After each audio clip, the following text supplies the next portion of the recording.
Gimana caranya Ustazah biar mampu menahan emosi? Ingat bahwasanya perlakuan orang, perbuatan orang pada kita tidak akan terjadi kecuali dengan izin Allah. Saya nggak mudah marah ketika saya mengingat bahwasanya Allah lah penentu segala sesuatu.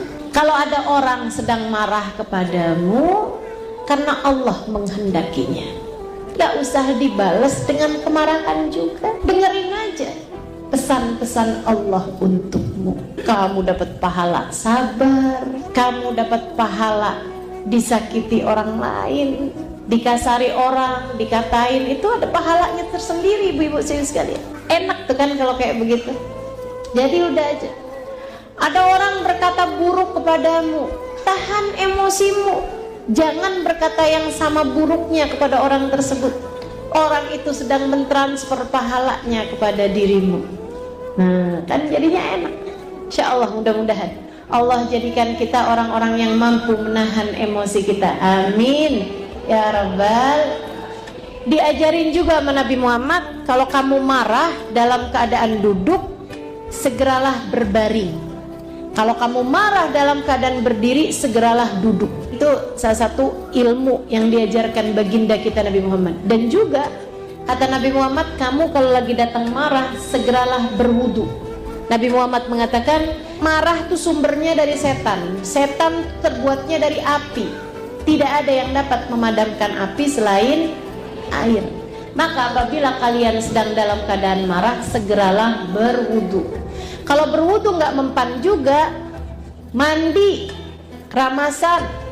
Kalau keramasan mandi nggak mempan juga, berendam aja dulu. Jadi kalau lagi marah, cepetan wudu.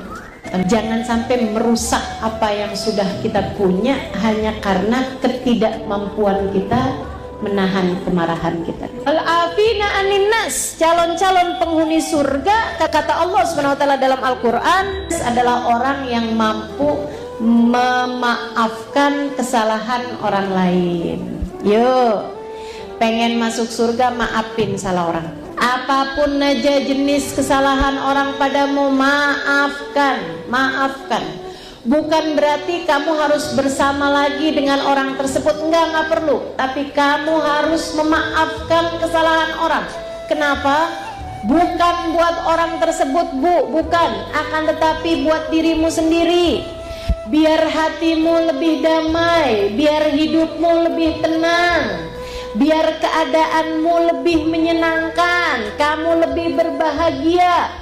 Kalau kamu ingin bahagia hidup di dunia, di akhirat masuk surga, jangan mau-maunya menyimpan dendam dan permusuhan terhadap siapapun. Maafkan siapapun orang yang berbuat salah padamu. Dengannya surga akan merindukanmu. Dengannya surga akan terbuka lebar-lebar untukmu. Gimana caranya Ustazah biar mampu menahan emosi? Ingat bahwasanya perlakuan orang, perbuatan orang pada kita tidak akan terjadi kecuali dengan izin Allah. Saya nggak mudah marah ketika saya mengingat bahwasanya Allah lah penentu segala sesuatu. Kalau ada orang sedang marah kepadamu karena Allah menghendakinya, gak usah dibalas dengan kemarahan juga. Dengerin aja pesan-pesan Allah untukmu. Kamu dapat pahala sabar, kamu dapat pahala disakiti orang lain, dikasari orang, dikatain, itu ada pahalanya tersendiri ibu-ibu sekalian. Enak tuh kan kalau kayak begitu. Jadi udah aja. Ada orang berkata buruk kepadamu, tahan emosimu. Jangan berkata yang sama buruknya kepada orang tersebut.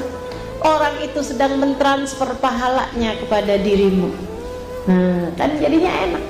Insya Allah mudah-mudahan Allah jadikan kita orang-orang yang mampu menahan emosi kita. Amin ya Rabbal. Diajarin juga sama Nabi Muhammad, kalau kamu marah dalam keadaan duduk, segeralah berbaring. Kalau kamu marah dalam keadaan berdiri, segeralah duduk. Itu salah satu ilmu yang diajarkan baginda kita Nabi Muhammad. Dan juga kata Nabi Muhammad, kamu kalau lagi datang marah, segeralah berwudu. Nabi Muhammad mengatakan marah itu sumbernya dari setan. Setan terbuatnya dari api. Tidak ada yang dapat memadamkan api selain air. Maka apabila kalian sedang dalam keadaan marah, segeralah berwudu.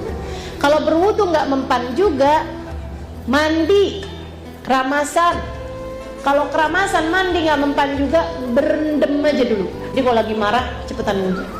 Jangan sampai merusak apa yang sudah kita punya hanya karena ketidakmampuan kita menahan kemarahan kita. Al-afina anin nas, calon-calon penghuni surga, kata Allah Subhanahu wa taala dalam Al-Qur'an, adalah orang yang mampu memaafkan kesalahan orang lain. Yuk, pengen masuk surga, maafin salah orang. Apapun aja jenis kesalahan orang padamu, maafkan. Bukan berarti kamu harus bersama lagi dengan orang tersebut, enggak perlu. Tapi kamu harus memaafkan kesalahan orang. Kenapa? Bukan buat orang tersebut, bukan. Akan tetapi buat dirimu sendiri. Biar hatimu lebih damai, biar hidupmu lebih tenang, biar keadaanmu lebih menyenangkan, kamu lebih berbahagia. Kalau kamu ingin bahagia hidup di dunia, di akhirat masuk surga, jangan mau-maunya menyimpan dendam dan permusuhan terhadap siapapun. Maafkan siapapun orang yang berbuat salah padamu. Dengannya surga akan merindukanmu. Dengannya surga akan terbuka lebar-lebar untukmu.